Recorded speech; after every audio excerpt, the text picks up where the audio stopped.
Now I know what you're all thinking. I know.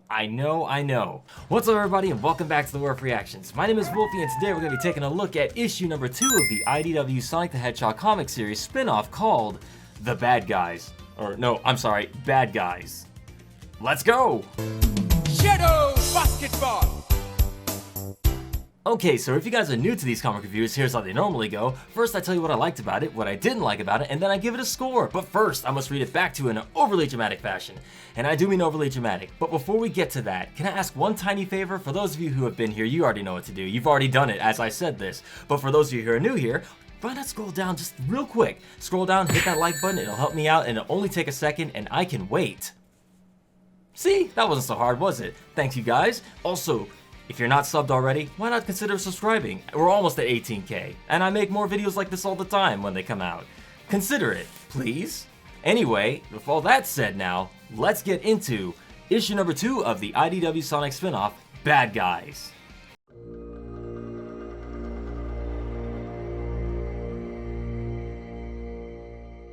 I've assembled quite the motley crew. Mimic, the expert infiltrator. Tumble, a powerful oaf. Ruff, a vicious scoundrel, and Zavik, the fearsome leader of the Deadly Six. Every one of them thinks we're in this to get revenge on Dr. Eggman, but none of them suspect they're all just parts in a much larger plan to put me back in his good graces. Soon the name Dr. Starline will be welcome in the Eggman Empire once again. But first, I need the power to keep pace in a world of supersonic hedgehogs. Earlier. These are our targets, gentlemen. Power cores. Huh, what are we supposed to do with those? Build a ball pit? We've been banned from all of them because we keep kicking out all the kids. They want the turf? They gotta fight for it. That's Eggman tech, isn't it? I thought you were gonna get me off his radar, not tick him off more. We need their power for phase 2 of the plan. Then you'll be erased from his records, not before. What do these cores do? They are concentrated energy used by a variety of machines in the Eggman Empire. When properly harnessed, they amplify the user's physical abilities. In your case, a red power core can double your already incredible strength, sir. Indeed. And how do we harness their power? Just by touching their EN casings, but you don't know that. Through special adapters I will build and supply you with. Power is fleeting. How does this get me closer to disappearing? I expected to spell things out for Ruff and Tumble, but I'm surprised you're having trouble stringing it together. Don't push me, Doc. He's saying Armhead is as dumb as us. What a loser. Ha! Very well. Phase 2 of the plan has us infiltrating one of the very few EggNet hubs. It routes all data flow within Dr. Eggman's network. Once we take command of that, we command all of his information. With that kind of access, you can make it like I never existed. I can finally move freely. Finally focus on getting revenge. You could also rewrite the command line for his armies. Turn his entire empire on him in an instant. There are failsafes, but everything within that hub's region would be prone to exactly that. You would go that far against your former master. You can't use half measures against Dr. Eggman. Either you defeat him or it's game over. But we cannot get that far without the edge given to us by the cores. Fine. Then we know our target for tonight. I will lead you in glorious combat. I will command you as I did the Deadly Six. Each of you will be used to the best of your abilities. You will follow my orders without questions or hesitation. Is that clear? There can be no victory without total obedience. Quite the opposite, beast. I've been using you from the start, and that's what makes my victory assured. No, don't do that. That's the kind of egotism that loses battles. Every one of these thugs is a liability. Mimic betrayed his entire team to Dr. Eggman. He's only in it to become harder to track. See Tangle and Whisper, issue number 1 and 4. He's dangerous. Too dangerous to let loose after all this. Ruff and Tumble are dumb, blunt objects, but they're driven and vengeful. Just the sort to cause problems at the wrong time. It'd be safer if they were eliminated too. And Zavik. Oh, Zavik. Easily the most dangerous one here. Giving him any amount of power is a gamble. Letting him keep it? Out of the question. I had toyed with the idea of keeping some of them around. Perhaps fold them into my master project. But no, I can't afford sentimentality. Once this is over, they'll all need to be disposed of. The forward guard has fallen. Tumble, get them over the gate. Go for the long pass. I ain't gonna fumble. Knock it off. Don't bash the gimmick of rough and tumble. Smoke screen coming up. They'll never see you coming. As Ruff releases a smoke screen of gas, Mimic runs through completely undetected, taking the form of an egg pawn to lure another one into a false sense of security before quickly dispatching it. Just then, a spotlight shines on the egg pawn, triggering all the alarms in the facility. Come on, come on, come on! Open up! Ruff's over there on his own! It seems the gate magnetically locked the moment the alarm was sounded. No matter. Zavik once again taps into his electromagnetic powers to force the door open. Yeah! He better have saved some bots for me! Masterful execution, sir. These warriors are no deadly six, but they're adept. This is why I will never understand this over-reliance on machines you share with Eggman. Machines are efficient, tireless, and unquestionably loyal when programmed properly. Traits I thought you'd hold in high regard. At the cost of flexibility, passion, and ingenuity. Robots are fine tools, but only that. Strong warriors will do everything a robot can do and more. And in the time you find a dozen, I can build you an army of thousands. None of them will disrespect you, ignore all the work you've done, or throw you away only because you dare to disagree with his knee-jerk reaction. He will never take you back. That's fine. We're in this for revenge, remember? More importantly, you don't need him. What are you... Your plan to control the metal virus and my pack was solid. You made one miscalculation while attempting to right all Eggman had done wrong. As Zavik and Starline pull into the base with the truck, we can see the destruction caused by the trio of Ruff, Tumble, and Mimic. It was his plan. I was merely adding my notes and... You have great potential, Doctor. Do not limit yourself by trying to become Eggman. Surpass him. Dare I think so brazenly? The master plan was already to... Could I go further? And... Can we move this along? You said this was supposed to be a quick raid. 21! You said you busted 20. Yeah, well, I forgot one. So did I. 22. I win. I remembered more. 29. I win. Before we enter, change it to Sonic and mock the nearest security camera. Why? Must you question everything? Because we want Eggman to think this is a bit of heroic vandalism. He won't question it. If he knows we're working against him, he'll begin preparing countermeasures for us. Take the pressure off me and put it on Sonic? Sure, I can get behind that. Hey, Eggy! Did you sneeze out a wire brush, or are you having a bad stash day? Just then, a loud roar shakes the entire facility, as a giant T-Rex badnik reveals itself to the villains. Tagging out! I'll handle this one. Zavik begins using his power to try to take control of the T-Rex, only to find it doesn't work. It's EM shielded. It must be to protect it from the charged air caused by the core manufacturing. Hold up, the bosses are in trouble. That's a big one. Stink bomber with a grand slam? Works for me. Hey bot, open up wide. Your inside's about to get jumbled. Special delivery from Ruff and Tumble. Grand stink bomber slam. Tumble lands on top of the T-Rex's head, holding its mouth shut as Ruff begins to flood its insides with gas, causing it to explode from the inside. Oh man, it ain't getting up after that one. Must have been something it ate. Ha! I am honestly impressed. I am too, and I hate it. No time for an encore. Load up as many crates of each core type as you can. Where are you going, Doc? The goods are this way. I'm going to do my job. Which is? Ensure Dr. Eggman gets the story we want him to see. Dr. Starline begins to delete and edit security footage, all while the others begin to load up the truck with the power cores they found. As they all finish loading up, they put one last final detail on their raid. On 3. 1, 2, 3! There. Evidence of Sonic's trademark spin dash. And with that final part of the plan executed, the villains take off. The next day. Here's the report, boss. It isn't pretty. You call this a report? It's all we have on file, boss, but it seems pretty clear Sonic is to blame. There's missing databases, and the security footage is incomplete. Why? To cover his tracks? Then why mock me to my own surveillance camera? Then perhaps it was Tails trying to cover for him. Prower wouldn't be this sloppy. No, something else is going on, and when I find out who's up to it, they're going to pay dearly. Back at Starline's secret facilities, we see him putting the final touches on his latest creation.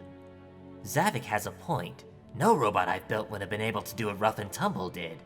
But I won't allow myself to rely on anyone again. Not in the way the team thinks I rely on them now. Food for thought once I can move forward with my long-term plan. For now, I must focus on the present, to enable the future.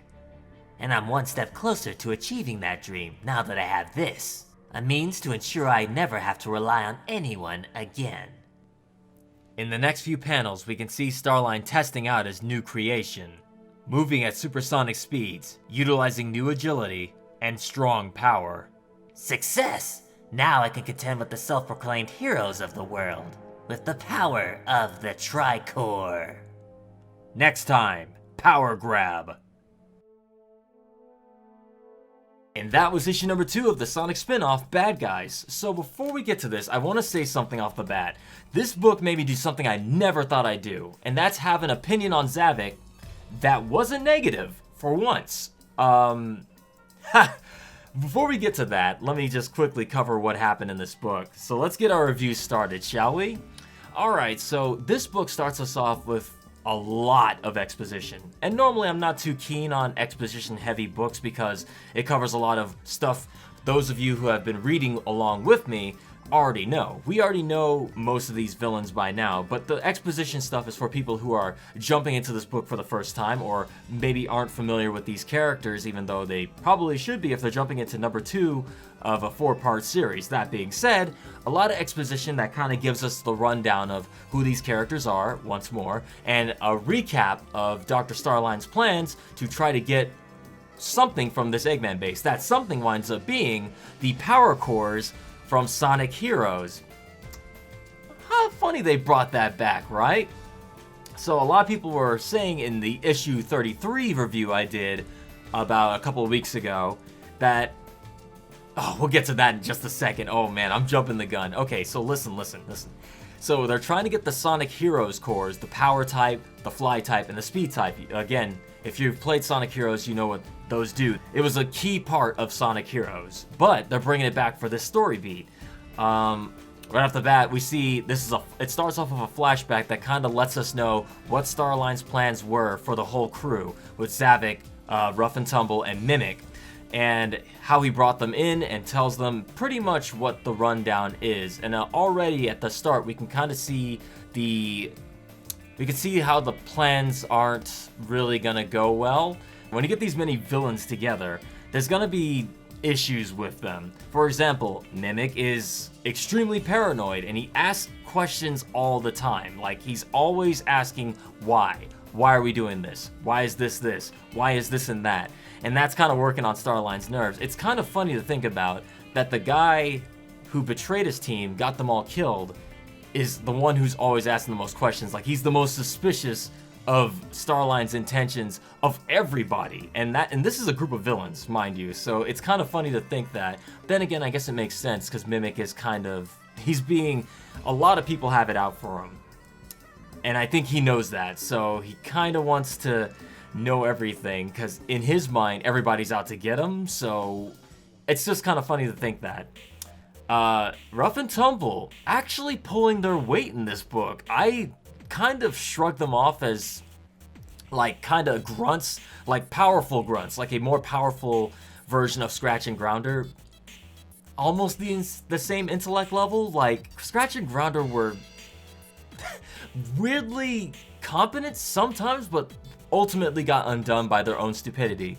Where Rough and Tumble are just outright dumb, they clearly shown that they are a threat. Like, together, they're kind of strong, and it shows in this book. What else? Let me think. Mimic, of course, using his powers to the advantage. I've already talked about Mimic, but yeah. And Zavik.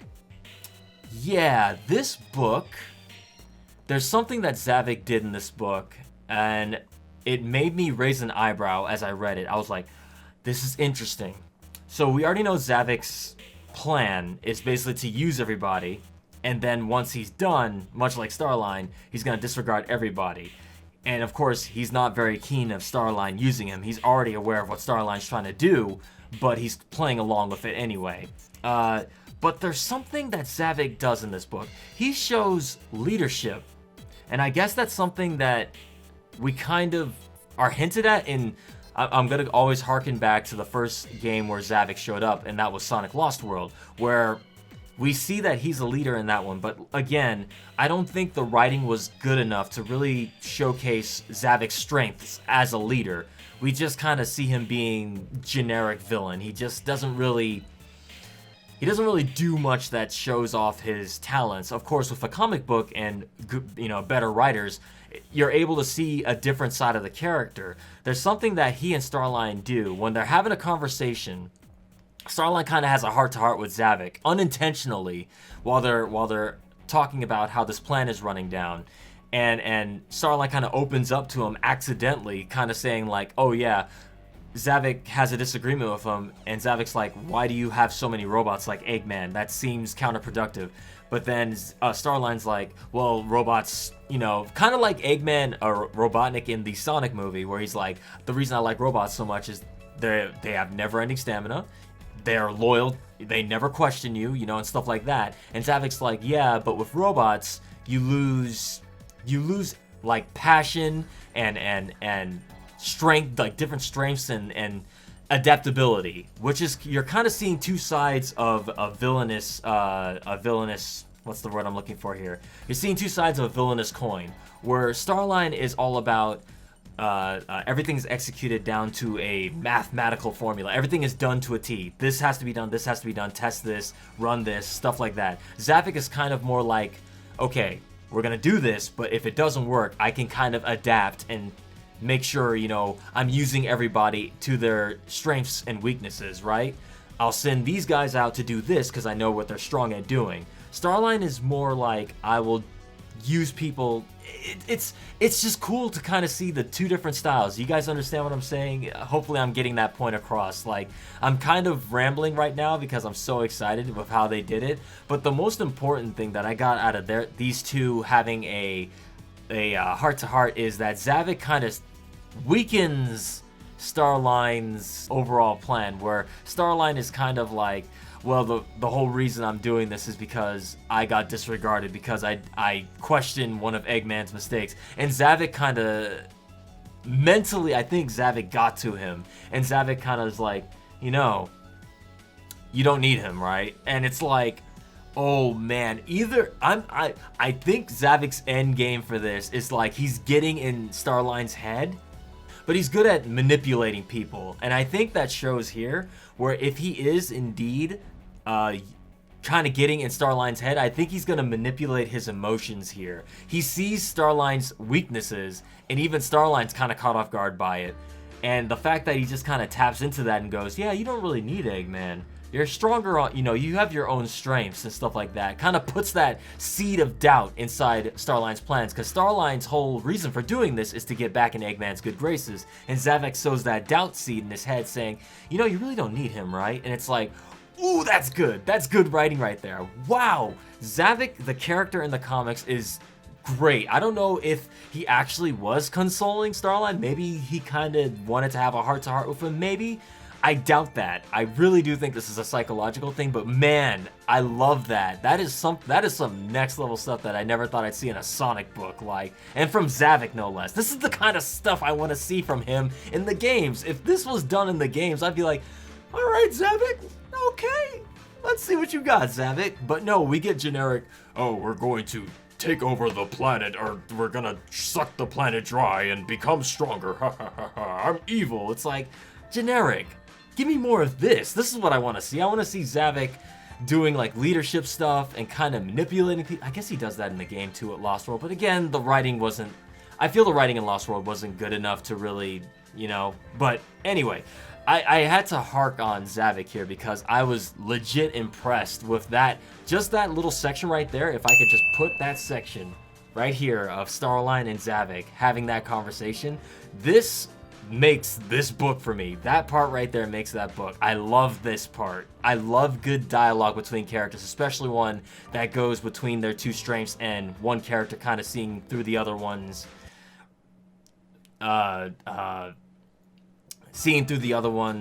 facade, if you will. It's great, and I really love that character writing right there. Well done, Ian Flynn. Well done. Good job.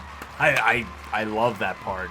That being said, after that is resolved, we see once more that Eggman's bases are fully loaded with all kinds of, like, scary creatures. There's a T-Rex badnik I've never seen before. I don't think that thing has ever shown up in a game before.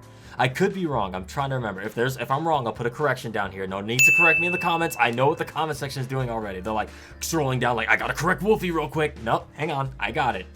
Trust me, in editing, I check and fact check myself. That being said, this T-Rex thing looks awesome. It's a shame it gets bodied by... Man, rough and tumble though, right? Like, Zavik comes out and he's like, don't worry, I got this. The electromagnetic thing he tries to use doesn't work on the T-Rex. But here comes Rough and Tumble with a surprise move, almost like the fastball special that Colossus and Wolverine do in the X-Men books. Kind of like, you know, he picks him up and chucks him into his mouth, and then big gas bomb, and it's really gross, but like, hey, they got rid of him. Something I never thought Rough and Tumble would be able to do is bring down a badnik that size, but it goes to show you that these two legit are a threat. They're stupid, but they're a threat. I take back what I said in Bad Guys issue number 1 review, where these guys aren't so much a threat. They're a threat. They're just dumb. If they had intelligence, they could be probably up there as far as like the threat level for villainy. As far as ratings go right now, Eggman is at the very top, of course, because no one's beating Eggman, because Eggman's got Metal Sonic and his intelligence and everything else. Eggman is he's very good at what he does. Followed closely, probably I'd say danger level, Mimic is probably up there because of the fact that he can take anybody's form. And he shows that a lot in this book, too. I didn't really cover what Mimic does in this book, but he does that a lot. He's really good at that. Just like, oh, hey, how's it going? Boom, just shoots you in the face. It's like, dang, Mimic, you cold. But, like, I guess I expect nothing less from a guy who got his whole team killed, betraying them. Followed closely by, like, Zavik and Starline are kind of tied. No, I put Starline below Zavik at this point now. Starline is intelligent, but like he said, he lacks the ability to do something, to do most things. But that changes at the end of this book, but we'll get to that in a second. Zavik is like right above him because like Zavik, man, even without the Deadly Six, he's quite capable. I want to see more of what he's going to do in these books. I feel Zavik is really good in the Bad Guys series right now. I feel he's really good, and I can't wait to see more of him, what they do with him, what Ian does with him. That being said, we end with them escaping, Starline trying to set up a fake story, trying to set up a fake incident that Sonic broke into the base by having changing the footage, having them punch a hole that looks like a spin dash. You know, they're trying to set it up to look like Sonic attacked the base. But even Eggman, when he gets there, is like, yeah, something ain't right about this. Sonic and Tails would not do this. So whoever did this to my base, I'm gonna find out who it is. So Eggman, again, you think, nah, he's actually super intelligent. He may not be the most, like, 3 steps ahead of the game kind of character, but the fact that he's got that intellect is like, shows how much of a threat he is. The metal virus almost took over the world. Even though it was out of his control, that was still Eggman. Okay, so after all is said and done, finally we end the book with Starline, and here's where everybody wants to know. This is what everybody's come here for in the comment section. I know what you guys are thinking. The end shows Starline with this new device. What does he call it? It is the Tricore. So this thing is the replacement for the Warp Topaz. He can now use extreme strength, fast speed, and multiple agility and jumps because of this. He is now tapped into the power of the power cores from Sonic Heroes. First of all, way to bring those power cores back from Sonic Heroes in. Great job. Secondly, you have now made Starline a threat because he's got the intelligence and now he's got the power, the speed, and the agility to back it up. A character with that much intelligence plus that much strength, that's a danger now. Starline is now dangerous, and this also ties into the current issues going on right now with 32, issue 32 and issue 33. The character we now know that we saw at the end of the IDW issue number 33, I believe it was, the one that attacks Rouge and tries to escape from Shadow, we now know is Starline using the Tricore now. Why is Starline attacking Rouge and trying to take her? We don't know yet. But a lot of people in the comments section already figured it out just by looking at the mysterious hooded cloaked figure's shoes. And a lot of people also pointed out in the comments section, good job everybody, good eye, that I didn't even notice, was the fact that he was glowing the colors of the cores. Blue for when he was going fast, yellow for when he was jumping around the rooftops, and red for when he's ripped up a piece of the rubble and smashed Shadow with it. Good job, guys. Like, I must have been so caught up in the story, even I didn't notice that. But yeah, now we know it's Starline, or no, it's definitely Starline. But the question is, why is he after Rouge? I'm taking it he needs Rouge to possibly do something for him. Not like that, Chad, get your mind out the gutter, but maybe infiltrate something for him? So he's gonna try to convince her, but we don't know how this is gonna end up. We don't know what happens at the end of 33, because Shadow gets knocked out. And we don't know if Starline gets away with Rouge or not. I assume that's Starline because, like many of you said in the comment section, the hooded figure did have his shoes and he was using the power of the Tricore. So, strong, safe bet that it is indeed Starline. So, wow, this book ties in directly between the events, or during, either before or during the events of the current issues going on at this moment, which is 33, and next week is going to be 34. So, awesome, really cool. I love the tie-in. So now we know. On the cover, can y'all see that right there in the middle? You see a little, hang on, I can't do this reverse. Right there, between the bad guys logo, it's the power, it's the Tricore. Way to theme the book, guys. Great job. So again, overall, I think I'd give this book. Oh wait, I gotta go over things I didn't like. Okay, so normally, there's not much I don't like about these comics. I think I'm fairly fair, wouldn't you guys say? I'm pretty fair in my judgments. I will say this, I'm not a fan of the amount of exposition that we had at the beginning. I get why it's there. It's to make sure everybody's re-upped on what's happened so far and who these characters are and everything. A little too much exposition, but again, we needed it to let us know why they were at Eggman's base, infiltrating to get the Sonic Heroes cores, the cores again.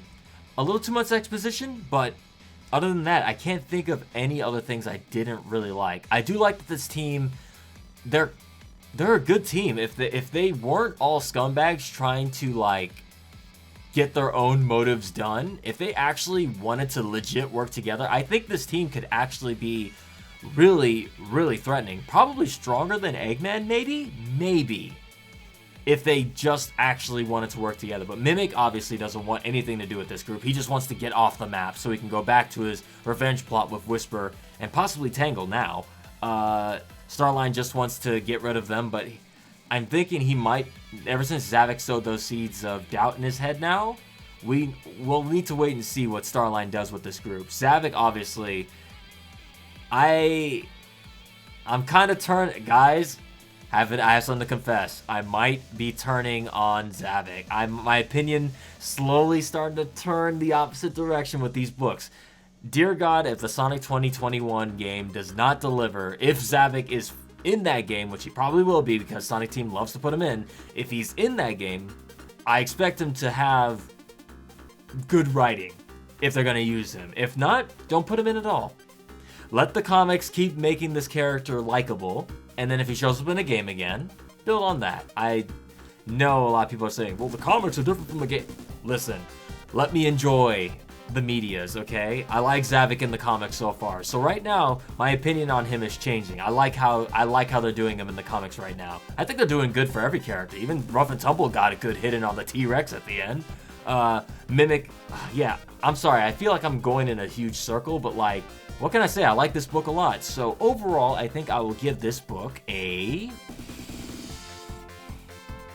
just for that conversation between Starline and Zavik alone, and seeing this group work together to try to infiltrate Eggman's base, I will give it a 8 point... I want to say 8.9 or 8.8. 8 point... Let's go 8.8 with a small hint of 8.9 in there out of 10. I like this one a lot, guys. Can you tell? But let me know what you all thought of this one in the comment section below. Did you guys like it? Did you not like it? Or did you feel meh about it? Hit that like button and don't forget to subscribe to the Werewoof Reactions for more videos like this one. We're almost at 18K. I think we can do it, guys. I think we can do it before the end of this year. I do comic reviews and I also do Let's Plays. Why not consider it? For now, guys, that's gonna do it. I want to give a brief shout out to my patrons. Thank you guys so very much. If you'd like to become a patron, you can follow the link of right there. And for as little as $1, you can support these videos and help me get them out quicker. Also, patrons that are $2 and above get the comic reviews a little bit earlier than the YouTube side. A small token of my appreciation, and thank you all, for doing it. As always, guys, that's gonna do it for me today. I will see you all in the next video, so stay tuned.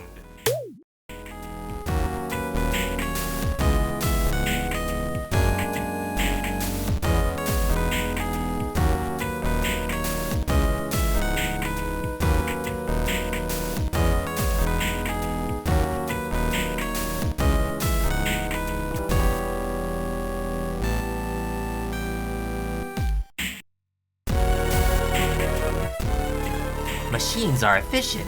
Machines are efficient, tireless, and unquestionably loyal. What's going on with my voice?